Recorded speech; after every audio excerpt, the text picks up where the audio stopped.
ओम श्री सद्गुरुवे नमः।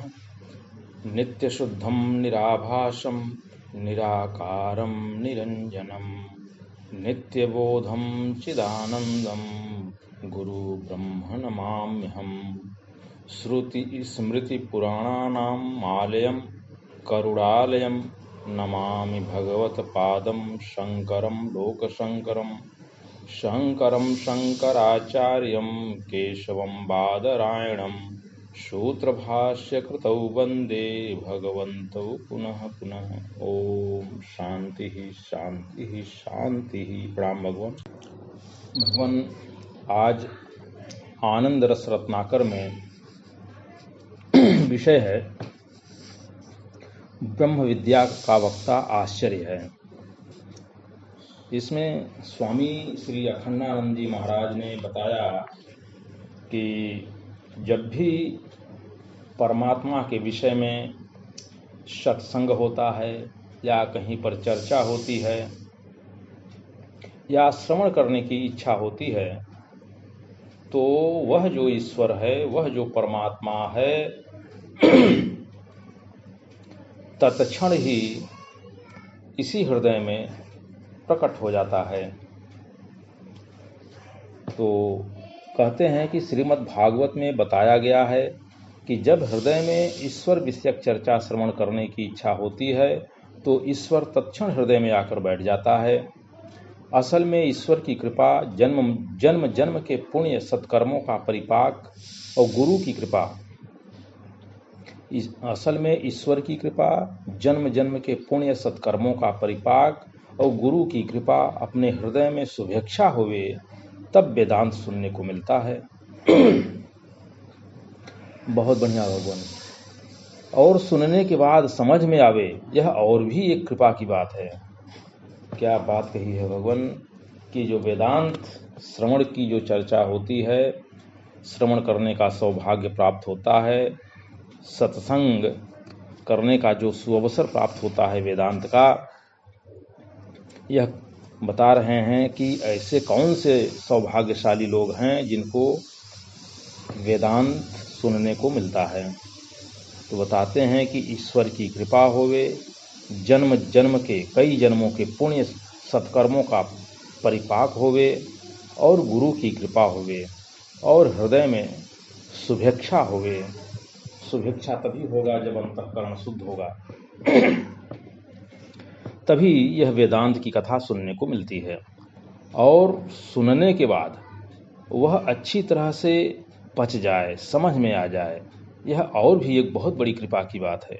नहीं तो बहुत तो सुनने के बाद भी नहीं समझ में आने के कारण वे इस वेदांत चर्चा से भाग खड़े होते हैं। तो स्वामी जी एक बात और बताते हैं कि बहुत लोगों को तो यह सुनने को मिलता ही नहीं, सुनाने वाला मिले तब तो सुने। दुनिया में तो राज कथा, भोग कथा, जगत कथा, बहू बेटी की बात सुनाने वाला मिलेगा, ब्रह्म विद्या को सुनाने वाला तो जल्दी मिलेगा ही नहीं। और सुनने को मिले भी तब भी सुनने पर भी यदि बुद्धि परिच्छिन्न ग्राहिणी होवे, पूर्वाग्रह से ग्रस्त हो तो तब क्या होगा। तो वही बताते हैं भगवान कि तब तो उसको वो कुछ समझ में ही नहीं आएगा। वो इसी विषय में भी एक कहानी बताते हैं अपने विषय में कि एक बार मैं पैदल चला जा रहा था कि रास्ते में परिचित एक सेठ मिल गए और रास्ते में चलते चलते उन्होंने मुझको संसार की इतनी चर्चा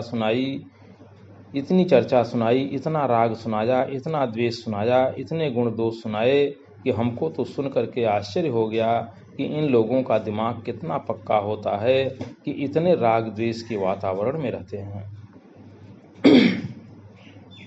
उसकी चर्चा करते हैं और इनका हार्ट फेल नहीं होता, इतनी जलन अपने दिल में रखते हैं नारायण।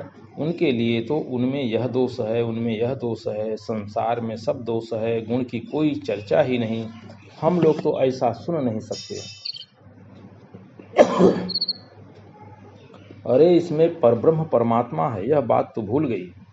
नितांत असत चर्चा में संसार लगा हुआ है। इसमें तो भगवान किसी को सद्बुद्धि दें, थोड़ा परिच्छिन्न पदार्थों से वैराग्य होवे और यह मन में आवे कि हम तो अपरिच्छिन्न ब्रह्म पदार्थ का श्रवण करेंगे, तब यह महाराज जो सबके दिल में एक है वह सुनने को मिले। जिससे अपना हृदय अशुद्ध होता हो तो ऐसी चर्चा नहीं करनी चाहिए और न तो सुननी ही चाहिए। पर लोग तो यह नहीं समझते कि हृदय अशुद्ध होता कैसे है। लोग तो यह कहकर डराते हैं कि वेदांत सुनोगे तो घर गृहस्थी छूट जाएगी, वेदांत सुनोगे तो घर गृहस्थी छूट जाएगी। पर वेदांत की घर गृहस्थी से कोई दुश्मनी तो है नहीं। वेदांत की अर्थात ज्ञान की दुश्मनी अगर किसी से है तो केवल अज्ञान से है। ज्ञान तुम्हारा घर, तुम्हारा परिवार, तुम्हारा धन, तुम्हारा शरीर, इन सब का कुछ नहीं बिगाड़ेगा। और यह जो तुम्हारे मन में मान्यताएं हैं, संस्कार हैं, छोटी छोटी बातों में जो तुम उलझ जाते हो, ये बेवकूफ़ी की जो मान्यताएं हैं, इनको तो जरूर मिटा देगा, बिल्कुल मिटाकर छोड़ेगा उनको। अपने नित्य शुद्ध बुद्ध मुक्त स्वरूप का ज्ञान प्राप्त करो, अपने दुर्भाग्य को मत कोसो, अपने प्रतिबंधों के बारे में भी सोच सोच कर निराश मत हो। वेदांत के अधिकारी सब हैं, अपने घर में जाना है, यह पराया घर नहीं है, यह अपना आत्मा अपना घर है। अपने पास लौटने के लिए क्या झगड़ा। घर के दरवाजे पर लिखा हो कि बिना इजाज़त अंदर आना मना है और घर का मालिक आ जाए तो क्या वह उसके लिए भी लिखा है। बोले भाई, यह बात जरूर है कि अपने घर में भी जब ठाकुर बाड़ी बनाते हैं तब जरा पांव धो करके जाते हैं, गंदे पांव से प्रवेश नहीं करते हैं, पवित्र होकर जाते हैं।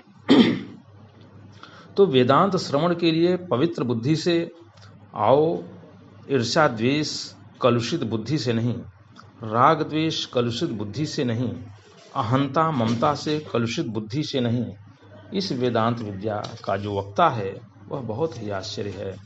भगवान, यह पृष्ठ जो है यह कठोपनिषद प्रवचन के भाग 1 से लिया गया है। प्रणाम भगवान।